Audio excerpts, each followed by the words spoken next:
KCN में आपका स्वागत है। मैं किंग हमीद।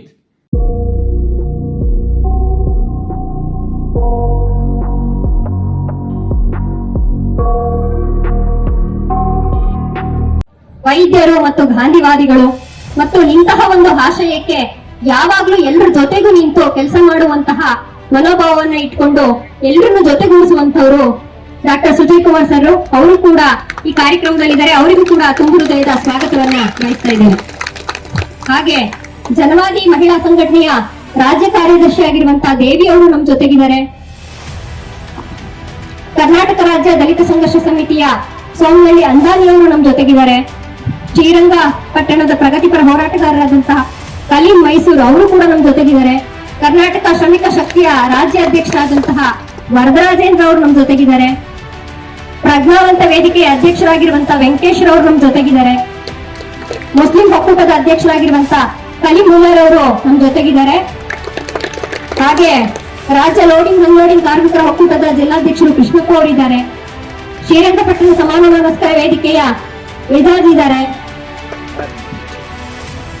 ಮಂಜೇಶ್ ಗೌಡ ಅವರು ರೈತ ಮುಖಂಡರು, ಅಬ್ದುಲ್ ಬೇಗ್ ಸಾಹಿತಿಗಳು, ಗಂಜಾಂಬರು ಹಾಗೂ ಇನ್ನೂ ಹಲವು ಸಂಘಟನೆಯ ಪದಾಧಿಕಾರಿಗಳು ಇಲ್ಲೆಲ್ಲರೂ ಕೂಡ ಸೇರ್ಕೊಂಡಿದ್ದೀವಿ. ಹಾಗೂ ಈ ಕಾರ್ಯಕ್ರಮಕ್ಕೆ ಬಂದಿರುವಂತಹ ತಮ್ಮೆಲ್ಲರಿಗೂ ಕೂಡ ತುಂಬು ಹೃದಯದ ಸ್ವಾಗತವನ್ನ ಬಯಸ್ತಾ ಈ ಒಂದು ಭಾಷಣದ ಸಾರಾಂಶವನ್ನ ಹೇಳಿರುವಂತಹ ಟಿ.ಎಲ್. ಕೃಷ್ಣೇಗೌಡರು ಅವರು ಕೂಡ ನಮ್ಮ ಜೊತೆಗಿದ್ದಾರೆ. ಅವರಿಗೂ ಕೂಡ ತುಂಬು ಹೃದಯದ ಸ್ವಾಗತವನ್ನ ಬಯಸ್ತೇನೆ. ಹಾಗೂ ಈ ಕಾರ್ಯಕ್ರಮದಲ್ಲಿ ನಮ್ಮನ್ನೆಲ್ಲರನ್ನು ಕೂಡ ಮನರಂಜಿಸ್ತಾ ಹೋರಾಟದ ಹಾಡುಗಳನ್ನ ಹಾಡ್ತಿರುವಂತಹ ಮಂಜುಳಕ್ಕ ಮತ್ತು ಅವರ ತಂಡದವರು ಕೂಡ ನಮ್ಮ ಜೊತೆಗಿದ್ದಾರೆ. ಅವರಿಗೂ ಕೂಡ ತುಂಬು ಹೃದಯದ ಸ್ವಾಗತವನ್ನ ಬಯಸ್ತಾ ನನಗೆ ಸ್ವಾಗತ ಭಾಷಣ ಮಾಡಲಿಕ್ಕೆ ಅವಕಾಶ ಕೊಟ್ಟಂತ ತಮ್ಮೆಲ್ಲರಿಗೂ ಧನ್ಯವಾದಗಳು. ಕಾರ್ಯ ಲಕ್ಷ್ಮಣ್ ಚೀರ್ನಳ್ಳಿ ಸಮಾನ ಮನಸ್ಕರ ವೇದಿಕೆ ಮಂಡ್ಯ. ಪ್ರಚಾರವನ್ನ ಮಾಡಲಿಕ್ಕೆ ಕಾರ್ಯಕ್ರಮ ಸುದ್ದಿಯನ್ನು ಪ್ರಸಾರ ಮಾಡುವಂತ ನಮ್ಮೆಲ್ಲ ಸಮಿತ್ರರಾದ ಸುದ್ದಿ ಮಾಧ್ಯಮದವರಿಗೆ ಸ್ವಾಗತವನ್ನ ಕೋರ್ತಿದ್ದೇವೆ.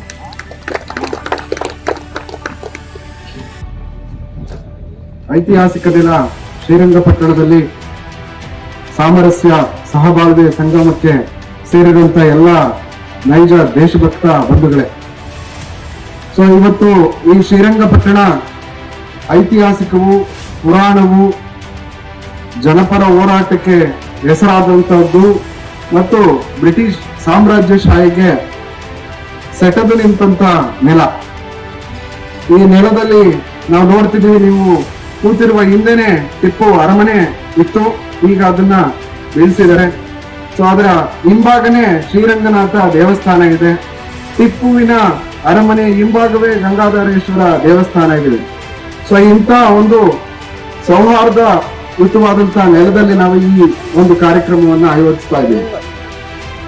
ಬಂಧುಗಳೇ, ಇಡೀ ಶ್ರೀರಂಗಪಟ್ಟಣ ಮತ್ತು ನಾಡನ್ನು ಸೇರಿದಂತೆ ಎಲ್ಲವೂ ಸಹ ಕೋಮುವಾದಿಗಳು ತಮ್ಮ ಇಡನ್ ಅಜೆಂಡಾಗಳ ಜೊತೆ ಧರ್ಮ, ಜಾತಿ, ದೇವಸ್ಥಾನ, ಮಸೀದಿಗಳ ಜೊತೆ ಒಡೆದ ಆಳ್ತಿರೋಂಥದ್ದನ್ನು ನಾವು ಕಾಣ್ತಿದೀವಿ.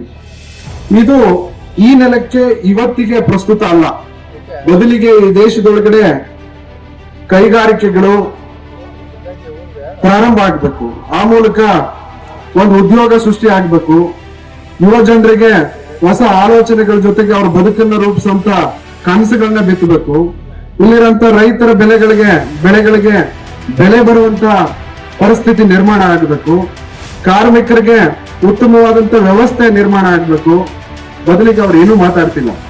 ಬದಲಿಗೆ ಧರ್ಮ ಸಮಾಜದೊಳಗಡೆ ಒಂದು ಶಾಂತಿಯನ್ನ ಇರಬಾರ್ದಂತೇಳಿ ಕದರಂತ ಒಂದು ಕೃತ್ಯವನ್ನ ಎಸಗ್ತಿದ್ದಾರೆ. ಸರ್ಕಾರಗಳು ಇದಕ್ಕೆ ಪರೋಕ್ಷವಾಗಿ ಪ್ರತ್ಯಕ್ಷವಾಗಿ ನಿಂತಿದೆ. ಅದೆಲ್ಲ ನೀವೆಲ್ಲ ಕಾಣ್ತಿದ್ದೀರಿ. ಇದೇ ನೆಲದಲ್ಲಿ, ಇದೇ ಸ್ಥಳದಲ್ಲಿ ಈ ನಾಡನ್ನ, ಈ ಶ್ರೀರಂಗಪಟ್ಟಣವನ್ನ ಅಶಾಂತಿಯಿಂದ ಮಾಡ್ತೀವಿ, ಇಲ್ಲಿ ನೆಮ್ಮದಿಯಿಂದ ಇರಕ್ಕೆ ಬಿಡುದಿಲ್ಲ ಅಂತೇಳಿ ಶಪಥ ಮಾಡಿ ಹೋಗಿದ್ದಾರೆ. ಸೊ ಅದೇ ನೆಲದಲ್ಲಿ ನಾವು ನಿಂತು ಈ ದೇಶದ ಸಾರ್ವಭೌಮತೆ, ಸಂವಿಧಾನ ಮತ್ತು ಸಹೋದರತ್ವ, ಒಂದು ಸಹಬಾಳ್ವೆಯನ್ನ ಈ ನೆಲದಲ್ಲಿ ನಾವು ಇಲ್ಲವಾಗದಂಗೆ ಅಥವಾ ಉಳಿಸ್ತೀವಿ ಅಂತೇಳಿ ನಾನು ಶಪಥ ಮಾಡಿ ನಿಮ್ ಮುಂದಗಡೆ ಮಾತಾಡ್ತಿದ್ದೀನಿ. ಬಾಂಧವರೇ, ಇನ್ನು ತುಂಬಾ ಜನ ಮಾತಾಡೋರಿದ್ದಾರೆ. ಸೊ ಈ ಕಾರ್ಯಕ್ರಮದ ಉದ್ದೇಶ ಏನಪ್ಪಾ ಅಂತ ಅಂದ್ರೆ, ಕೆಡವುವ ಕೆಲಸವನ್ನ ಮಾಡ್ತಿರೋದ್ರ ಬದಲಾಗಿ ನಾವು ಕಟ್ಟುವ ಕೆಲಸವನ್ನ ಎಲ್ಲ ಸರ್ವಧರ್ಮದ ಜನರು ಅರಿತು ಬೆರೆತು ಜೀವನವನ್ನ ಮುನ್ನಡೆಸುವಂತ ಒಂದು ಕೆಲಸದ ಭೂಮಿಕೆ ಇದಾಗಬೇಕಂತ ಹೇಳಿ ಈ ಪ್ರಾರಂಭಿಕ ಹಂತವಾಗಿ ಶ್ರೀರಂಗಪಟ್ಟಣದಲ್ಲಿ ನಾವು ಇದನ್ನ ಪ್ರಾರಂಭಿಸ್ತಿದೀವಿ. ಬಂಧುಗಳೇ, ಇದನ್ನ ಮಂಡ್ಯ ಜಿಲ್ಲೆಯ ವಿವಿಧ ತಾಲೂಕುಗಳಲ್ಲೂ ಇದನ್ನ ಈ ಕಾರ್ಯಕ್ರಮವನ್ನ ಆಯೋಜಿಸಬೇಕು ಅಂತ ಹೇಳಿ ಸಮಾನ ಮನಸ್ಕರ ವೇದಿಕೆ ತೀರ್ಮಾನ ಮಾಡಿದೆ. ಯಾಕಂದ್ರೆ ಚುನಾವಣೆ ಹತ್ರ ಬರ್ತಾ ಇದ್ದಂಗೆ ಕೋಮು ಗಲಭೆಗಳಾಗಂತದ್ದು, ಅಲ್ಲೇನೋ ಯಾವ್ದೋ ವ್ಯಕ್ತಿಗಳಿಗೆ ಹೊಡೆದು ಬಿಡುವಂತದ್ದು, ಅಲ್ಪಸಂಖ್ಯಾತರನ್ನ ಹೀಯಾಳಿಸುವಂತದ್ದು, ಮತ್ತೆ ಘಟನೆಯನ್ನ ನೆರವೇರಿಸಿಕೊಡ್ಬೇಕಂತ ಹೇಳಿ ಖ್ಯಾತ ಮಾನವ ಹಕ್ಕುಗಳ ಹೋರಾಟಗಾರರಾದ ತೀಸ್ತಾ ಸೆಟಲ್ವಾಡ್ ಮೇಡಮ್ ಅವರನ್ನ ಕೋರ್ತೀನಿ.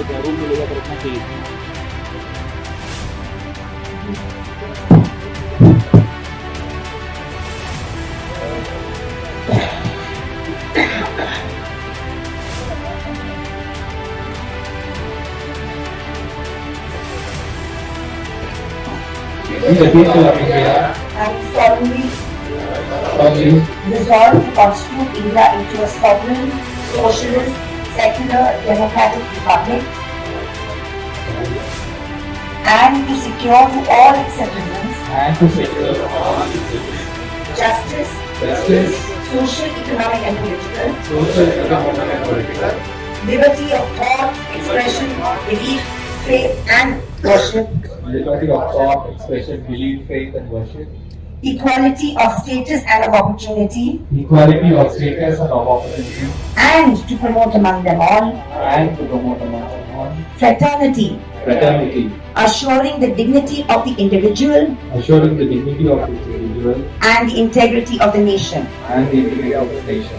In our Constituent Assembly, In our Constituent Assembly, this 26th day of November 1949, this 26th day of 1949, do hereby to hereby adopt, enact, and give to ourselves give to ourselves this Constitution. the Constitution.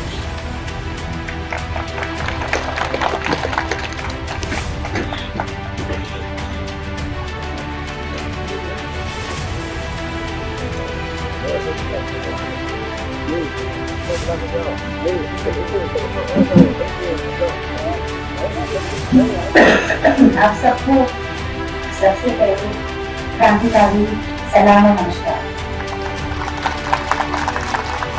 आप सब यहाँ पे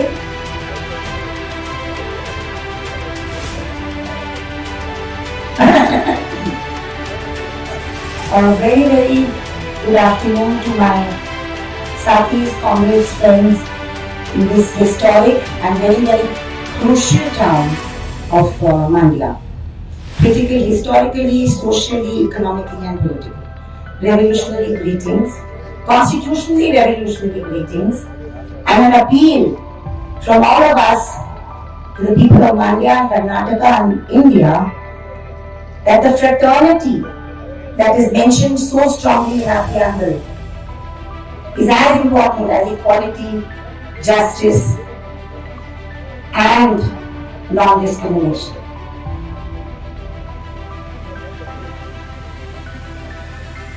ಎಲ್ಲರಿಗೂ ಕ್ರಾಂತಿಕಾರಿ ಶುಭಾಶಯಗಳು.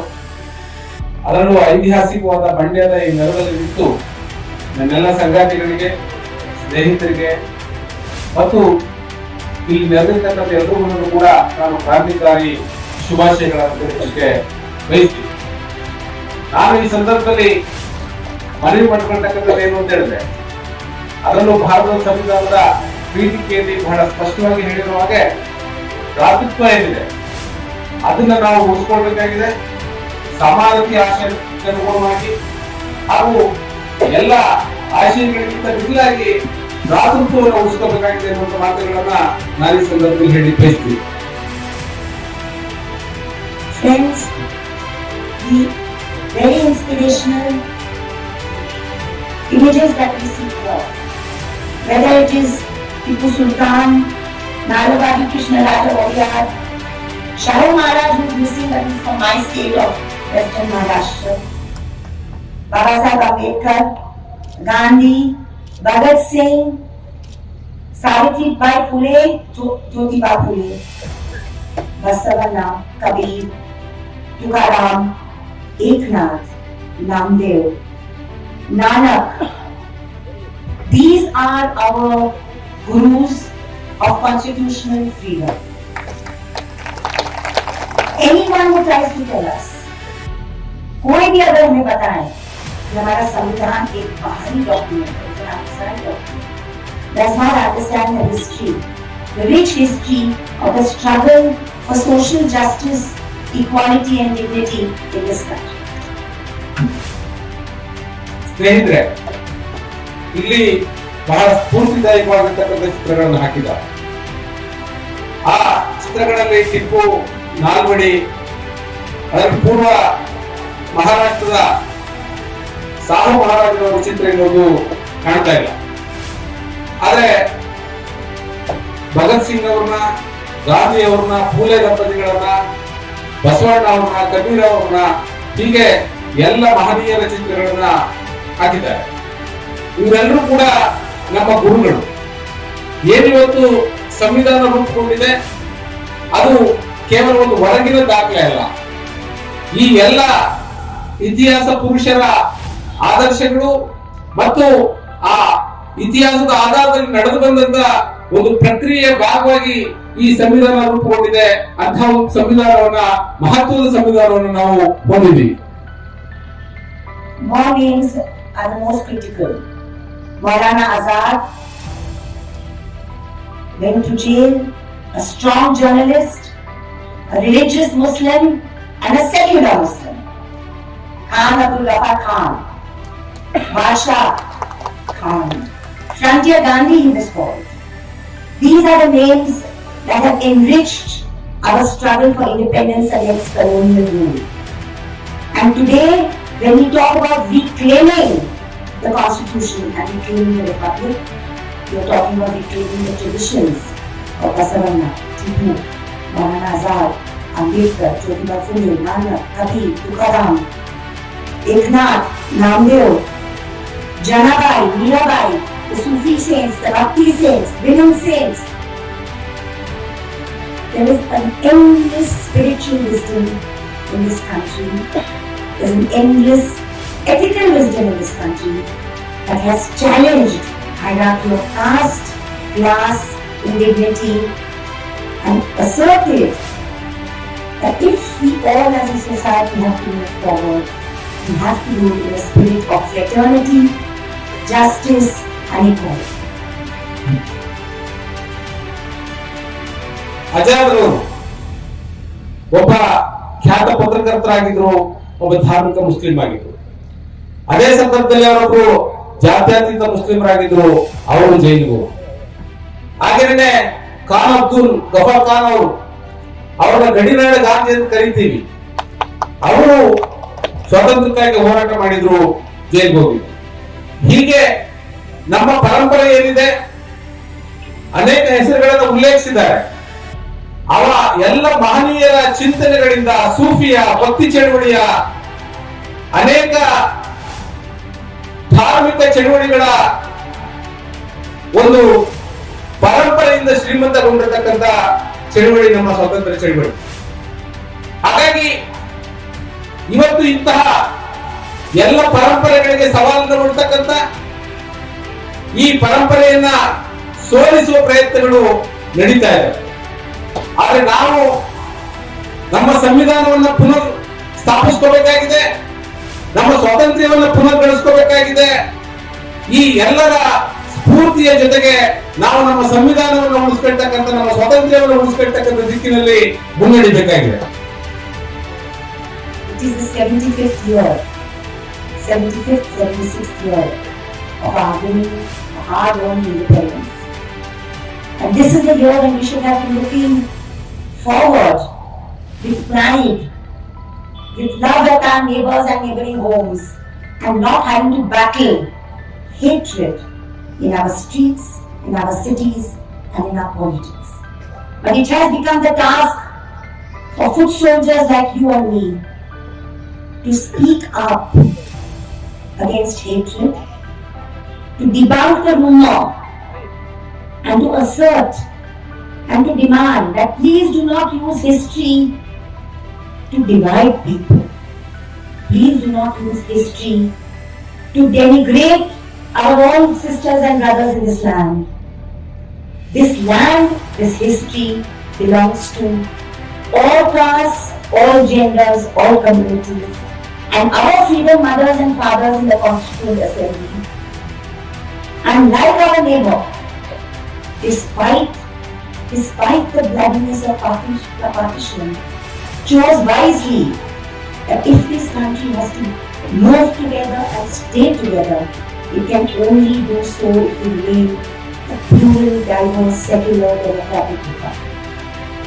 And it is our duty to assert that fearlessly, and to ensure that our neighbors, our co-workers in our office, our students in the classroom, nobody, no Adivasi, no Dalit, no Muslim, no Christian child feels as if she or he is being humiliated.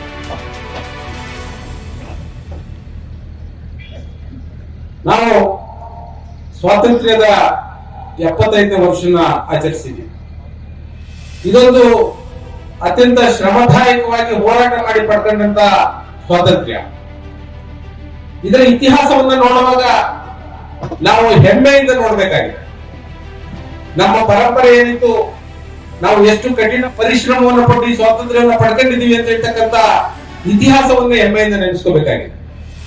ಆದ್ರೆ ಇತಿಹಾಸವನ್ನು ಬಳಸ್ಕೊಂಡು ಇತಿಹಾಸದ ಹೆಸರಿನಲ್ಲಿ ಜನರನ್ನ ಹೊಡಿತಕ್ಕಂಥ, ಅವ್ರನ್ನ ಚಿತ್ರ ಮಾಡ್ತಕ್ಕಂಥ ಕೆಲಸವನ್ನ ಯಾರು ಮಾಡಬಾರ್ದು.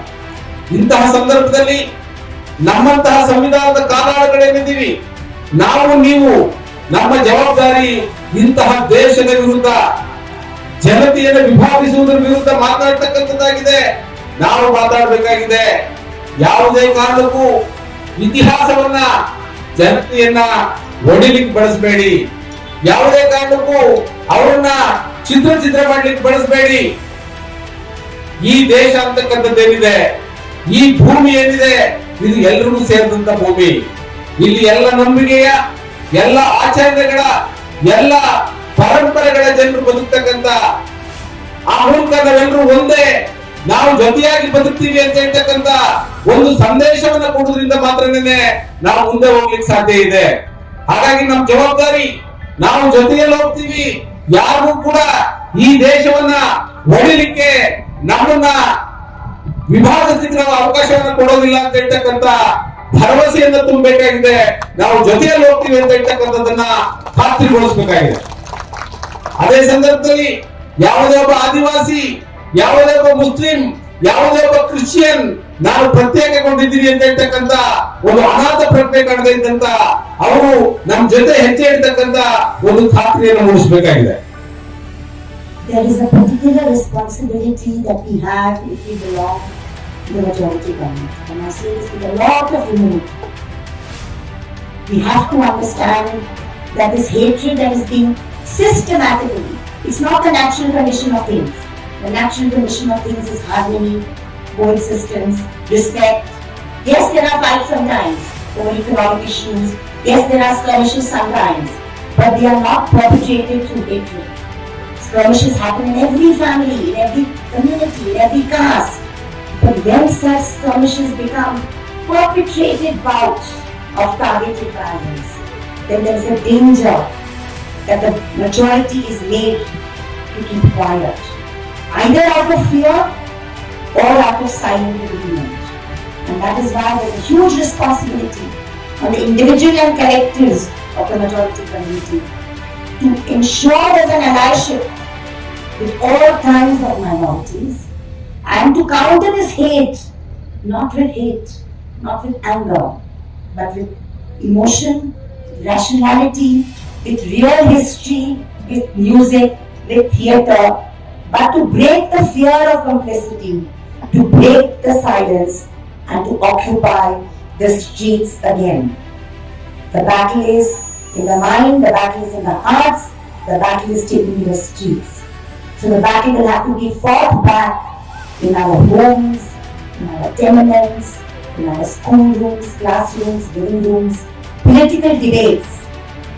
At this point, this country should be debating issues of the post-COVID crisis, we should be talking about despair, bhukmari hunger, unemployment. We should be asking why public resources are being transferred to private capital, why our railways are being bled of resources. Instead of that, we are concentrating our energies on hating each other, on generating non-issues. Eventually, it's a battle, it's a mindset. If we read Savitribai Phule, and if we get inspired by her and Jyotiba, that small school in Bhilewara, Pune, 1848, this visionary couple started the school. What was the Uddesh, what was the objective? That education should reach girl children, and that all girl children, regardless of caste or community, should sit in the same classroom.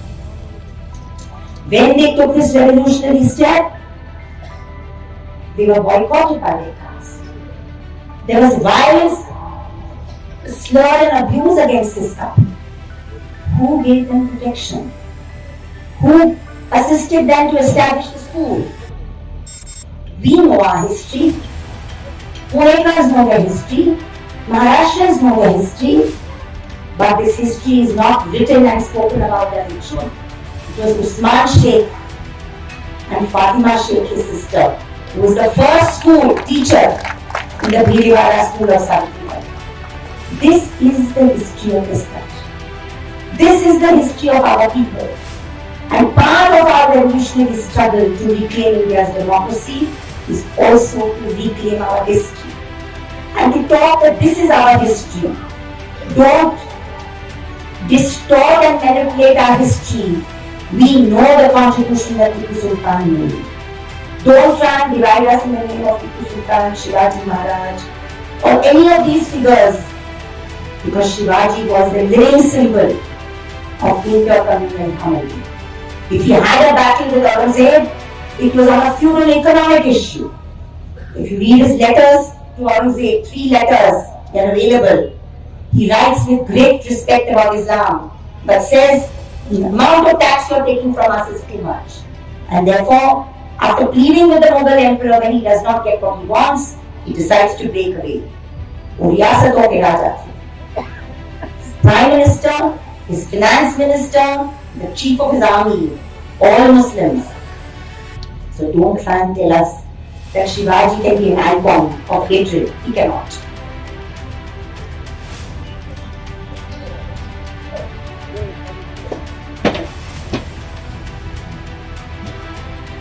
ಯಾರು ಬಹುಸಂಖ್ಯಾತ ಸುರಕ್ಷತೆಯನ್ನ, ಭ್ರಾತೃತ್ವವನ್ನ, ಸಹೋದರತೆಯನ್ನ ಖಾತ್ರಿಗೊಳಿಸಬೇಕಾಗಿದೆ. ದೇಶವನ್ನ ಬಹಳ ವ್ಯವಸ್ಥಿತವಾಗಿ ಹಂಚಲಾಗ್ತಾ ಇದೆ. ಈ ರೀತಿ ವ್ಯವಸ್ಥಿತವಾಗಿ ಹಂಚ್ತಾ ಇರ್ತಕ್ಕಂಥ ದ್ವೇಷದ ವಿರುದ್ಧ ನಾವೆಲ್ಲರೂ ಕೂಡ ಹೋರಾಟ ಮಾಡಬೇಕಾಗಿದೆ. ಅದೇ ಸಂದರ್ಭದಲ್ಲಿ ನಾವು ಯಾರು ದ್ವೇಷವನ್ನ ಹಂಚ್ತಾ ಇದ್ದಾರೋ, ದ್ವೇಷವನ್ನ ಹಂಚ್ತಾ ಇರ್ತಕ್ಕಂಥದನ್ನ ಪ್ರತಿರೋಧಿಸಬೇಕಾಗಿದೆ, ಸೋಲಿಸಬೇಕಾಗಿದೆ. ಹಿಂಸೆಯನ್ನ ಗುರಿಯಾಗಿಸಿಕೊಂಡು ದಾಳಿಗಳನ್ನು ಸಂಘಟಿಸಲಾಗ್ತಾ ಇದೆ. ಇಂತಹ ಸಂದರ್ಭದಲ್ಲಿ ಬಹುಸಂಖ್ಯಾತರಾಗಿರ್ತಕ್ಕಂಥ ಸಮುದಾಯದ ಜನರಿಗೆ ಒಂದು ಸೌಹಾರ್ದತೆಯನ್ನು ಕಾಪಾಡ್ಕೊಳ್ತಕ್ಕಂಥ, ವಿಶ್ವಾಸದಿಂದ ಎಲ್ಲರೂ ಜೊತೆಯಲ್ಲಿ ಕರ್ಕೊಂಡು ಹೋಗ್ಬೇಕಾಗಿರ್ತಕ್ಕಂಥ ಬಹಳ ದೊಡ್ಡ ಜವಾಬ್ದಾರಿ ಇದೆ. ಅದನ್ನ ನಾವೆಲ್ಲರೂ ಖಾತ್ರಿಗೊಳಿಸಬೇಕಾಗಿದೆ. ಎಲ್ಲ ರೀತಿಯ ದ್ವೇಷದ ವಿರುದ್ಧ, ಎಲ್ಲ ರೀತಿಯ ಅಸಹನೆಯ ವಿರುದ್ಧ ನಾವು ಹೋರಾಟವನ್ನು ಮಾಡಬೇಕಾಗಿದೆ. ನಿಜವಾಗಿರ್ತಕ್ಕಂಥ ಸಮಸ್ಯೆ ಏನು? ಯಾಕೆ ಸಾರ್ವಜನಿಕ ವಲಯನ್ನ ಖಾಸಗೀಕರಣ ಮಾಡಲಾಗ್ತಾ ಇದೆ? ಈ ದೇಶದ ಸಂಪತ್ತನ್ನ ಹೇಗೆ ಕೆಲವು ಬಂಡವಾಳದಾರರಿಗೆ ವರ್ಗಾಯಿಸಲಾಗ್ತಾ ಇದೆ ಅಂತ ಹೇಳ್ತಕ್ಕಂಥದ್ದನ್ನ ಪ್ರತಿ ಬೀದಿಗಳಲ್ಲಿ, ಕ್ಲಾಸ್ ರೂಮ್ಗಳಿಗೆ ಕೊಂಡೋಗ್ಬೇಕಾಗಿದೆ. ಬೀದಿನಲ್ಲಿ ನಿಂತು ನಾವು ಹೇಳಬೇಕಾಗಿದೆ. ಆ ರೀತಿ ಹೇಳೋದ್ರ ಮುಖಾಂತರ ನಿಜವಾಗಿರ್ತಕ್ಕಂಥ ಸಮಸ್ಯೆ ಇಲ್ಲಿದೆ. ಆದ್ರೆ ಹುಸಿ ಸಮಸ್ಯೆಗಳ ಆಧಾರದಲ್ಲಿ ನಮ್ಮನ್ನ ವಿಭಾಗಿಸಲಾಗ್ತಾ ಇದೆ ಅನ್ನುವಂತ ಮಾತುಗಳನ್ನ ಹೇಳಬೇಕಾಗಿದೆ. ನಾವು ಫುಲೆಯವರನ್ನ ಓದಿದ್ರೆ, ಜ್ಯೋತಿಬಾ ಫುಲೆ ಅವರನ್ನ ಓದಿದ್ರೆ ಗೊತ್ತಾಗ್ತದೆ. 1848ನೇ ಇಸ್ವಿನಲ್ಲಿ ಅವರು ಶಾಲೆಯೊಂದನ್ನು ಆರಂಭ ಮಾಡಿದ್ರು. ಶಾಲೆಯನ್ನು ಆರಂಭ ಮಾಡುವಾಗ ಎಲ್ಲ ಹೆಣ್ಣು ಮಕ್ಕಳಿಗೆ ಶಿಕ್ಷಣವನ್ನು ಕೊಡಬೇಕು. ಹೆಣ್ಣು ಮಕ್ಕಳಿಗೆ ಶಿಕ್ಷಣವನ್ನು ಕೊಡುವಾಗಲೇ ಎಲ್ಲ ಜಾತಿಯ ಎಲ್ಲ ಧರ್ಮದ ಜನ ಬಂದು ತರಗತಿಗಳಲ್ಲಿ ಕೂತಕ್ಕಂಥ ರೀತಿಯಲ್ಲಿ ಮಾಡಬೇಕು. ಎಲ್ಲ ಜಾತಿ ಧರ್ಮದ ಹೆಣ್ಣು ಮಕ್ಕಳು ಕೂಡ ಕಲಿಬೇಕು ಅಂತಕ್ಕಂಥ ಉದ್ದೇಶದಿಂದ ಅವರು ಶಾಲೆಯನ್ನು ತೆರೆದರು. ಅದು ಯಾರು ವಿರೋಧಿಸಿದ್ರು? ಯಾರನ್ನು ಬಹಿಷ್ಕರಿಸುವುದು ಅಂತ ಹೇಳಿದ್ರೆ ಬಹುಸಂಖ್ಯಾತ ಸಮುದಾಯದ ಪಟ್ಟಭದ್ರ ಹಿತಾಸಕ್ತಿಗಳನ್ನು ಬಹಿಷ್ಕರಿಸಿದ್ರು, ಅದನ್ನ ವಿರೋಧಿಸಿದ್ರು ಅನ್ನೋದನ್ನ ಇತಿಹಾಸವನ್ನು ನೋಡಿದಾಗ ನಮಗೆ ಗೊತ್ತಾಗುತ್ತೆ. ಆದ್ರೆ ಜ್ಯೋತಿಬಾ ಫುಲೆ ದಂಪತಿಗಳ ಬೆಂಬಲಿಗೆ ನಿಂತವರು ಯಾರು? ಉಸ್ಮಾನ್ ಶೇಖ್ ಮತ್ತೆ ಅವರ ಸಹೋದರಿ ಆಗಿರ್ತಕ್ಕಂಥ ಫಾತಿಮಾ ಶೇಖ್ ಅವರು ಬೆಂಬಲಿಗೆ ನಿಂತರು. ಅವರು ಆ ಶಾಲೆಯ ಮೊದಲ ಶಿಕ್ಷಕಿಯಾಗಿದ್ರು. ಇದು ನಮ್ಮ ಇತಿಹಾಸ. ಈ ಇತಿಹಾಸವನ್ನು ನಾವು ಹೇಳಬೇಕಾಗಿದೆ. ಹಾಗೇನೆ ಶಿವಾಜಿ ಮಹಾರಾಜರ ಬಗ್ಗೆ ಹೇಳ್ತಾರೆ, ಅವರು ಹಿಂದುತ್ವದ ಪ್ರತಿಪಾದಕ, ಹಿಂದೂ ಹೃದಯ ಸಾಮ್ರಾಟ ಅನ್ನುವಂತ ರೀತಿಯಲ್ಲಿ ಮಾತಾಡ್ತಾರೆ. ವಾಸ್ತವ ಆಗಲ್ಲ. ಅವರು ಔರಂಗಜೇಬ್ ಜೊತೆ ಯುದ್ಧ ಮಾಡಿದ್ರು ಕೂಡ ಪಾಳೆಗಾರಿಯ ಪ್ರಭುತ್ವಕ್ಕಾಗಿ, ಅಧಿಕಾರಕ್ಕಾಗಿ ಯುದ್ಧ ಮಾಡಿದ್ದೇ ಹೊರತು ಅವರ ನೀತಿಗಳ ವಿರುದ್ಧ ಯುದ್ಧ ಮಾಡಿದ್ದೇ ಹೊರತು ಅವರಲ್ಲಿದ್ದಂತ ಪ್ರಧಾನಮಂತ್ರಿ, ಹಣಕಾಸು ಮಂತ್ರಿ ಮತ್ತು ಅವರ ಸೇನೆಯ ಮುಖ್ಯಸ್ಥರಾಗಿದ್ದವರು ಕೂಡ ಮುಸಲ್ಮಾನರು. ಹಾಗಾಗಿ ಇತಿಹಾಸವನ್ನು ಹೇಳ್ಕೊಂಡು ಕೊಡಬೇಡಿ. ನೀವು ಶಿವಾಜಿಯನ್ನು ನಿಮ್ಮವರಾಗಿ ಕ್ಲೈಮ್ ಮಾಡಿ ಕೊಡಬೇಡಿ ಅಂತಕ್ಕಂಥದ್ದನ್ನು ಹೇಳಬೇಕಾಗಿದೆ. ನಮ್ಮ ನೈಜ ಇತಿಹಾಸವನ್ನ, ನಮ್ಮ ಜಾತ್ಯತೀತ ಇತಿಹಾಸವನ್ನ ನಾವು ಪುನರ್ ಪಡಿಬೇಕಾಗಿದೆ. ಮರಳಿ ಪಡಿತಕ್ಕಂಥ ಹೋರಾಟವನ್ನ ನಾವು ಮುಂದುವರಿಸಬೇಕಾಗಿದೆ. Friends, many speakers are there, so I'll just say a few more words and say goodbye. Tomorrow is 30th of January. We know what happened on that day in 1948. It was the first act of terror in independent India. I'm sure many of you know, but there were 5 attempts on Gandhiji's life before the one that finally took him.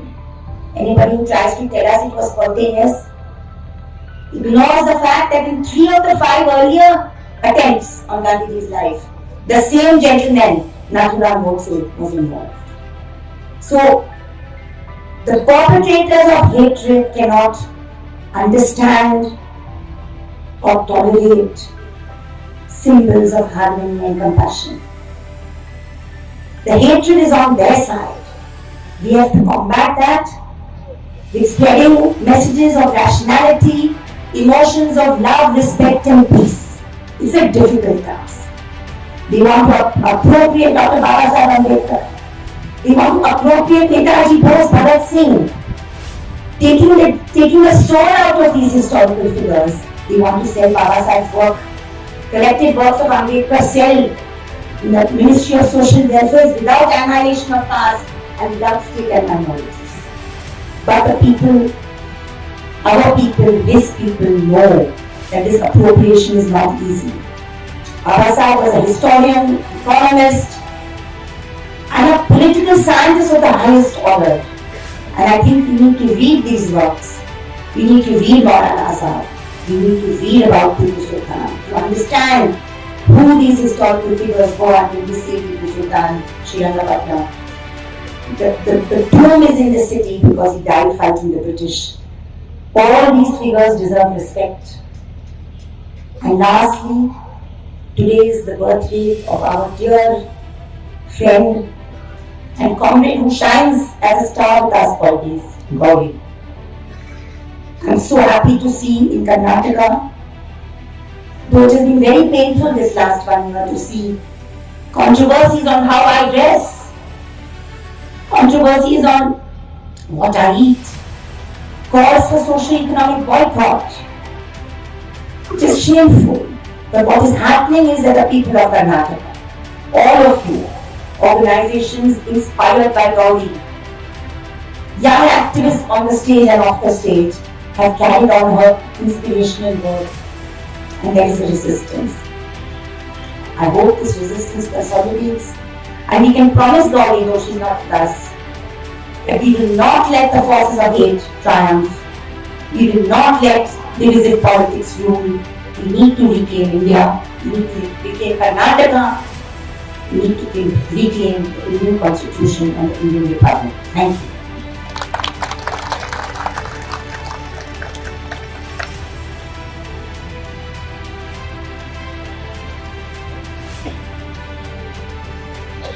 ನಾಳೆ ಜನವರಿ 30ನೇ ತಾರೀಕು, ಜನವರಿ 30, 1948ನೇ ಇಸ್ವಿಯ ದಿನ ಏನಾಯ್ತು ಅಂತ ಹೇಳಿ ನಾನು ವಿವರಿಸಬೇಕಾಗಿಲ್ಲ. ಆ ದಿನ ನಡೆದಂತದ್ದು ಸ್ವತಂತ್ರ ಭಾರತದ ಮೊದಲ ಭಯೋತ್ಪಾದಕ ಘಟನೆ. ಆ ಭಯೋತ್ಪಾದಕ ಘಟನೆ ಸ್ವಯಂ ಸ್ಫೂರ್ತಿಯಿಂದ ಅಚಾನಕ್ ಆಗಿ ನಡೆದಂತ ಒಂದು ಘಟನೆ ಏನಲ್ಲ. ಅದಕ್ಕೂ ಮೊದಲು 5 ಬಾರಿ ಮಹಾತ್ಮರನ್ನ ಕೊಲೆ ಮಾಡಲು ಪ್ರಯತ್ನ ಪಡಲಾಗಿತ್ತು. ಈ 5 ಪ್ರಯತ್ನಗಳಲ್ಲಿ 3 ಬಾರಿ ಕೊನೆಯದಾಗಿ ಯಶಸ್ವಿಯಾಗಿದ್ದಂತ ನಾಥೂರಾಮ್ ಗೋಡ್ಸೆ ಅದರಲ್ಲಿ ಭಾಗವಹಿಸಿದ್ರು.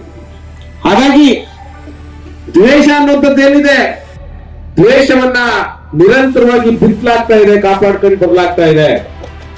ದ್ವೇಷ ಅನ್ನೋದು ಅವ್ರ ಕಡೆ ಇದೆ.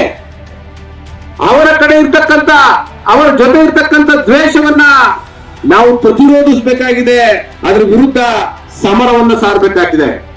ಅಂಬೇಡ್ಕರ್ ಅವರ, ನೇತಾಜಿಯವರ, ಭಗತ್ ಸಿಂಗ್ ರವರ ಆದರ್ಶಗಳನ್ನು ಮೈಗೂಡಿಸ್ಕೊಂಡು ಅವುಗಳನ್ನ ಯುವ ಜನತೆಗೆ ಮನವರಿಕೆ ಮಾಡೋದ್ರ ಮುಖಾಂತರ ನಾವು ಈ ದ್ವೇಷದ ವಿರುದ್ಧದ, ಅಸಹನೆಯ ವಿರುದ್ಧದ ಹೋರಾಟವನ್ನು ಮುಂದೆ ಕೊಂಡು ಹೋಗಬೇಕಾಗಿದೆ. ಭಾರತ ಸರ್ಕಾರದ ಸಚಿವಾಲಯ ಅಂಬೇಡ್ಕರ್ ಅವರ ಬಗೆಗಿನ ಪುಸ್ತಕಗಳನ್ನ ಪ್ರಕಟಿಸಿದೆ. ನಾನು ಅಂಬೇಡ್ಕರ್ ಪರವಾಗಿದ್ದೀನಿ ಅಂತ ಹೇಳಿ ಹೇಳ್ಕೊಳ್ಳಿಕ್ಕೆ, ಆದ್ರೆ 2 ಪುಸ್ತಕಗಳನ್ನ ಅದರಿಂದ ಕೈ ಬಿಡಲಾಗಿದೆ. ಒಂದೇದು ಜಾತಿಯ ನಿರ್ಮೂಲನೆ, ಇನ್ನೊಂದು ಪ್ರಭುತ್ವ ಮತ್ತು ಅಲ್ಪಸಂಖ್ಯಾತರು ಅಂತ ಹೇಳ್ತಕ್ಕಂಥ 2 ಅಧ್ಯಾಯಗಳನ್ನ ಕೈಬಿಟ್ಟು ಆ ಪುಸ್ತಕಗಳನ್ನ ಪ್ರಕಟಿಸಲಾಗಿದೆ.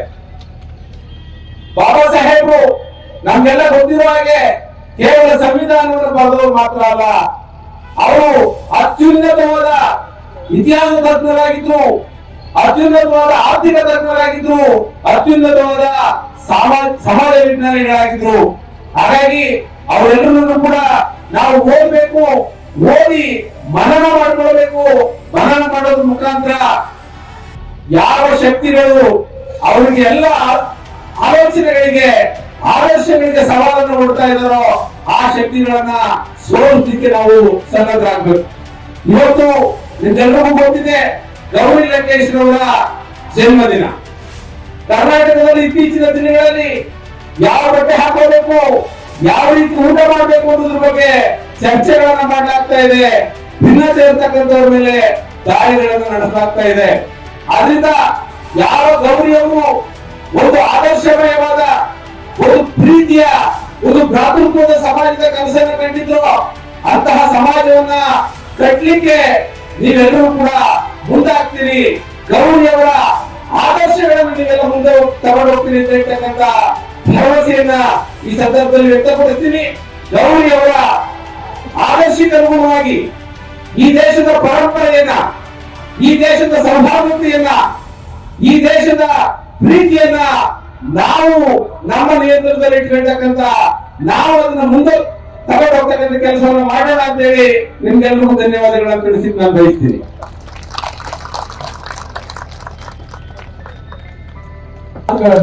ಕನ್ನಡಕ್ಕೆ ಅನುವಾದವನ್ನು ಮಾಡಿಕೊಟ್ಟ ಈ ಕೃಷ್ಣೇಗೌಡರಿಗೂ ಕೂಡ ಧನ್ಯವಾದಗಳು.